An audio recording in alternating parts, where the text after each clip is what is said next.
It's always invigorating to be reminded how relative our world is. Because here in New England, I am very used to being a northerner. And for you guys, it's south. When I sat down to prepare this speech, two roads diverged in the yellow wood of my mind, and I took the one I always take, which is going to be to try to cram way too much into a 5 to 7 minute speech. But it's okay because I am the queen of order and chaos. That affectionate nickname was given to me because I'm always happiest when things are slightly out of control. I'm happiest when I get to be the conductor of the orchestra, bringing chaos into order. Your job today is just to buckle up and relax. You don't need to try to remember or absorb anything. Just watch and see if anything piques your attention. If something seems interesting, make a note to Google it later, or you just mention it in the chat, and I would be happy to do a future speech on it. I love productivity and time management and organization. This is a brief whirlwind look at how I keep myself, my time, and my work across my three businesses organized.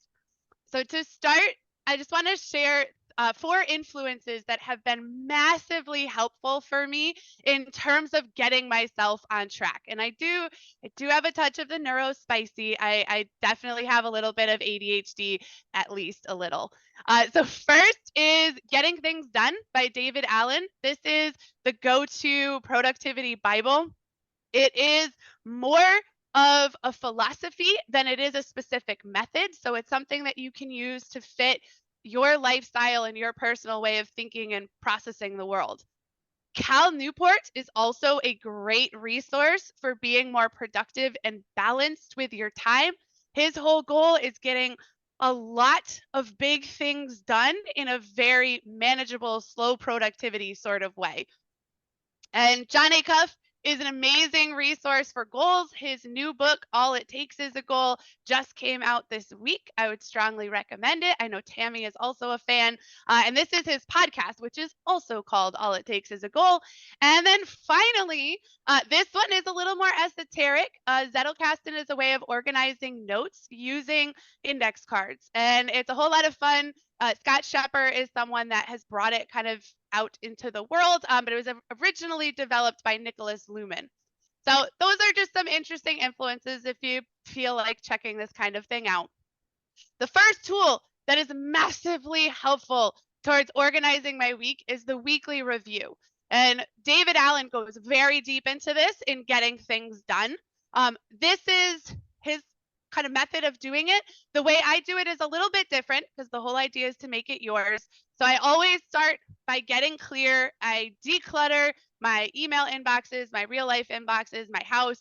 I review my calendar forward and backward so that I can make sure I'm not forgetting anything that happened that I need to do or that's going to happen that I need to prepare for. Again, I zero my inboxes as best I possibly can, and just make sure that I'm set up for the week. And then after I've kind of gotten clear and decluttered everything, then I get organized for the upcoming week. So I map out my week schedule. I review all of my projects, which I have organized as David Allen suggests. I identify any next actions that come up that have to do with those projects.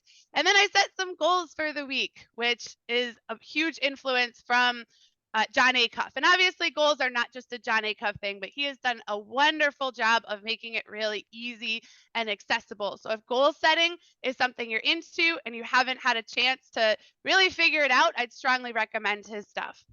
And then it gets into setting up my calendars and getting clear on my projects. And this weekly review does take a bit of time, but I have noticed that everything goes way better when I do it. So the tools that I use to help me throughout the week are obviously my Google Calendar, because everything now is so digital. It's easy just to have the Zoom link right in there.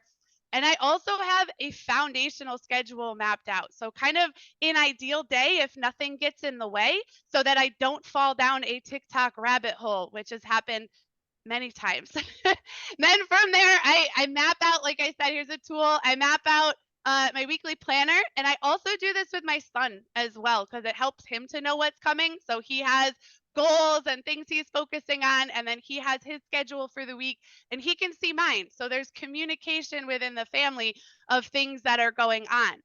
I use Cal Newport's Time Block Planner, which is an amazing tool. I added like stickers and stuff to it. You don't have to do that. The pages are really simple, and it just gets you to organize your workday into blocks so you know what you're focusing on, and you start to learn how long things actually take. Because a lot of times our eyes are bigger than our calendar, and we say that something's going to take half an hour and it ends up taking 2 hours. But if we don't record it, we never learn from it. So those are calendar tools that I use. And then to keep my project organized, I love the 43 folders method, which I've combined with Zettelkasten. And I have index cards that have all of my tasks and projects, and they're organized kind of in like a calendar sort of format. This is a neat little system if you're an analog person and you have a lot you're trying to organize. I'd love to share more about the 43 folder system. And then the other thing that has been really helpful is taking thinking time out in the morning to just map things out and plan things, little layouts of what I want my website to be, what I'm thinking my priorities are, mind maps. This time has been really, really helpful for keeping me on track with my goals and avoiding overwhelm, giving myself time, blocking that time out for myself. And then finally is just staying abundantly clear. Can you guys tell that also, in addition to organizing my time, I also love notebooks? So I also have kind of a master journal where I keep a record of like what my September scorecard is. Sometimes falling asleep at night, I get anxious that I haven't done enough. I'm that kind of perfectionist workaholic type. So I made myself a scorecard. So I know like if I've done these things, then I can stop and I can rest because I've done enough.